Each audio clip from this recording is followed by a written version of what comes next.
కాంగ్రెస్ ప్రభుత్వం రోజుకు దిగజారుతోందన్నారు బీఆర్ఎస్ అధినేత కేసీఆర్. బీఆర్ఎస్ ప్రభుత్వం తెచ్చిన పథకాలు ప్రజలెవరికీ అందడం లేదని చెప్పారు. జనం అన్ని గమనిస్తున్నారన్న కేసీఆర్ మళ్లీ వచ్చేది బీఆర్ఎస్ సర్కారేనని స్పష్టం చేశారు. ఎర్రవెల్లి నివాసంలో తనను కలవడానికి వచ్చిన అభిమానులు కార్యకర్తలతో కేసీఆర్ మాట్లాడారు.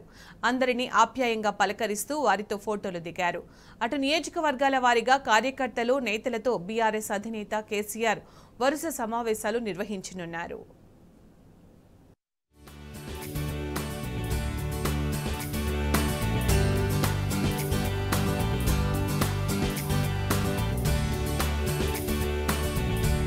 అభిమానులు కార్యకర్తలతో కేసీఆర్ ఎర్రవెల్లి నివాసం కిటకిటలాడుతుంది.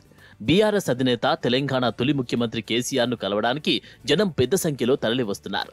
తమ అధినేతను కలిసేందుకు అభిమానులు, పార్టీ కార్యకర్తలు ఎర్రవెల్లి నివాసానికి భారీగా తరలివచ్చారు. సందర్శకుల సందడి గురువారం కూడా కొనసాగింది.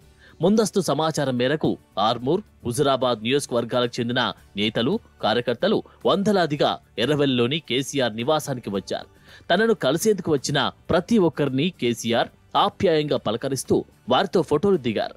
ఈ కార్యక్రమంలో మాజీ మంత్రి బాల్కొండ ఎమ్మెల్యే ప్రశాంత్ రెడ్డి, హుజురాబాద్ ఎమ్మెల్యే కౌశిక్ రెడ్డి, మాజీ ఎమ్మెల్యేలు జీవన్ రెడ్డి, కందాల ఉపేందర్ రెడ్డి, పార్టీ సీనియర్ నాయకులు జహంగీర్, దుండిగల రాజేందర్, చైర్మన్లు, సర్పంచులు తదితర ముఖ్య నేతలు పాల్గొన్నారు.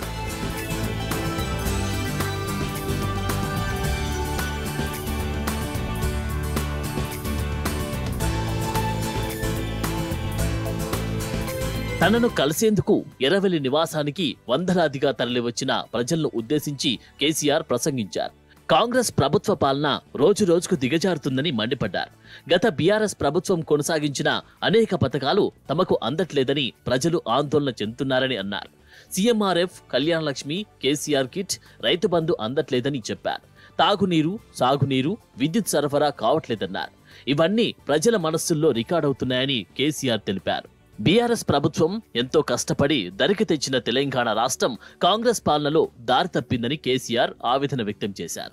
అయినా ఎటువంటి ఆందోళన చెందవద్దని కార్యకర్తలకు అధినేత భరోసా ఇచ్చారు.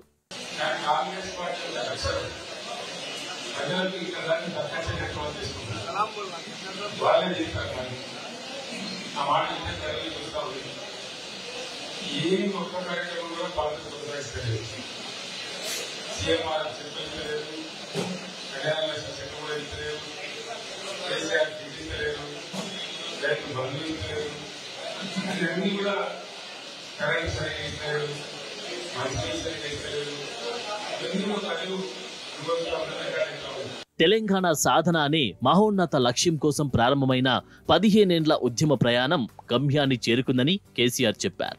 తిరిగి స్వయం పాలన అనే గమనంలో దేశానికి ఆదర్శవంతమైన పాలన అందిస్తూ స్వరాష్ట్రంగా 10 ఏళ్ల అనతి కాలంలోనే మరో ఉదాత్తమైన లక్ష్యాన్ని చేరుకుందని వివరించారు. ఉద్యమంతో పాటు పాలనలో తెలంగాణ కోసం సాగిన తన 25 ఏండ్ల ప్రజా ప్రస్థానం ఇక్కడితో ఆగిపోలేదని ఆయన స్పష్టం చేశారు. మరెన్నో గొప్ప లక్ష్యాలను చేరుకుంటూ ముందుకు సాగాల్సి ఉందని బీఆర్ఎస్ అధినేత స్పష్టం చేశారు. 6 దశాబ్దాల పాటు దిక్కుమొక్కు లేక ఒక ఆదెరువు కోసం కొట్టుమిట్టాడిన తెలంగాణను దరికి చేర్చేందుకు తిరిగి ప్రభుత్వాన్ని ఏర్పాటు చేసేదాకా ఉద్యమ కేతనమై గులాబీ జెండా ఎగిరిందని గుర్తుకు చేశారు. కాంగ్రెస్ పాలనలో అన్ని రంగాల్లో ఆగమైతున్న తెలంగాణను హక్కున చేర్చుకొని మళ్లీ గాడిలో పెట్టేదాకా గులాబీ జెండా పోరాటం కొనసాగుతూనే ఉంటుందని కేసీఆర్ పునరుద్ఘాటించారు.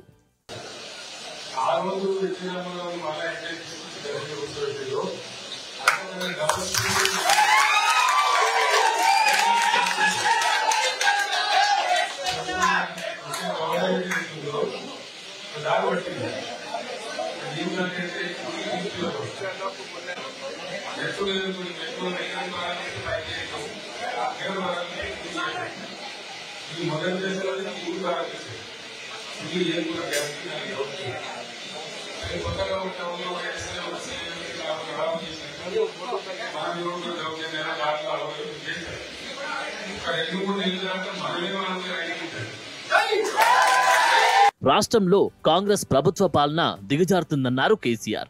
మెట్లు ఎక్కేది పోయి మొదటి దశలోనే మెట్లు దిగజారుకుంటూ వస్తుందని విశ్లేషించారు. పార్టీ అనేది నాయకులను సృష్టిస్తుందన్న కేసీఆర్, నాయకులు పార్టీలోకి వచ్చిపోతుంటారని అన్నారు. కొంతమంది నాయకులు పార్టీని వీడినంత మాత్రాన పార్టీకి ఎలాంటి తేడా రాదని కేసీఆర్ స్పష్టం చేశారు. బీఆర్ఎస్ పార్టీకి బుల్లెట్ల వంటి కార్యకర్తలు ఉన్నారని, వారిని నాయకులుగా తీర్చిదిద్దుకుందామని సందర్శకుల చప్పట్ల నడుమ కేసీఆర్ ప్రకటించారు. బీఆర్ఎస్ పార్టీ బీఫామ్ ఇచ్చి అవకాశమిస్తే ఎవరైనా సిపాయిలుగా తయారవుతారని కేసీఆర్ అన్నారు. ప్రజల్లో చైతన్యం వచ్చి తమకు కాంగ్రెస్ ద్వారా జరిగిన మోసాన్ని గుర్తించి తిరిగి బీఆర్ఎస్ ను ఆదరిస్తారని చెప్పారు.